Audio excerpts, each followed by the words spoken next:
Bharatiya Janata party अपने दम पर लोकसभा के इलेक्शन लड़ेगी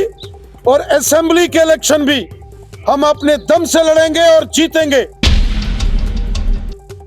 अपने दम के ऊपर इलेक्शन लड़ेगी, पहले पार्लियामेंट के इलेक्शन और फिर जब इलेक्शन कमीशन ऑफ इंडिया ऐलान कर देगा असेंबली इलेक्शंस का, भारतीय जनता पार्टी अपने दम पर लोकसभा के इलेक्शन लड़ेगी और असेंबली के इलेक्शन भी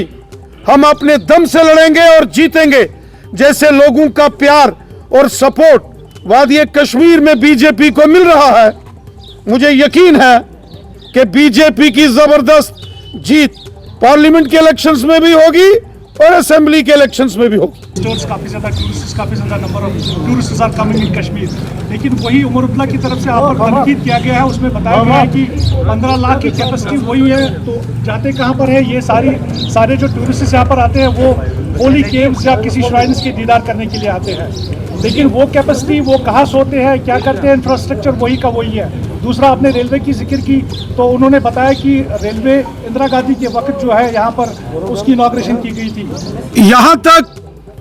वादी कश्मीर में ये जो बनिहाल से बारामूला तक का रेल प्रोजेक्ट है,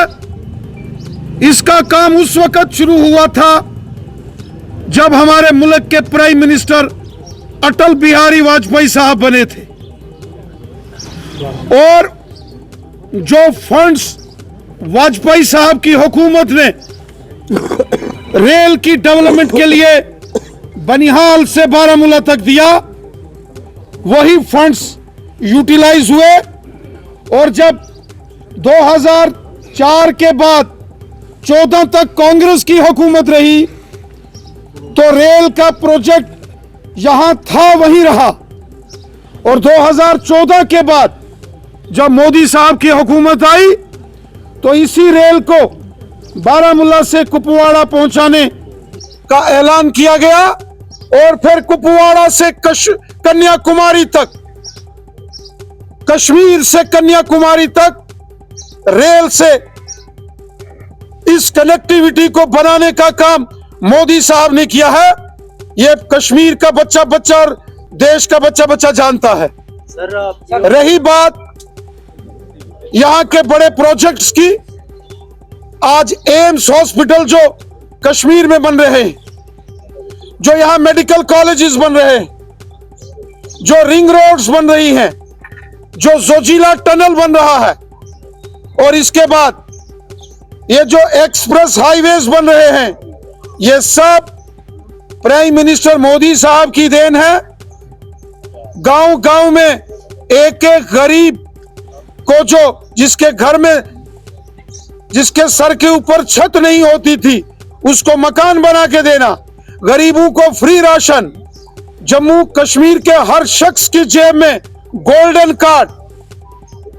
काश्तकार किसानों को साल का 6-6 हजार, गरीबों को 1000 पेंशन, ओबीसी कम्युनिटी को उनके हकूक देना, गुजर बकरवाल को उसके हकूक देना, पहाड़ी कबीले के लोगों को हकूक देना, कश्मीर में अमन खुशहाली लाना, यह सब मोदी साहब ने किया है, और इसको कश्मीर का बच्चा बच्चा जानता है। इसीलिए हमें यकीन है पार्लियामेंट का इलेक्शन हो या फिर असेंबली का इलेक्शन, बीजेपी की यहां जबरदस्त जीत होगी, और जो आजमाए हुए सियासी खिलाड़ी हैं वो इन चुनावों के बाद आपको नजर नहीं आने वाले।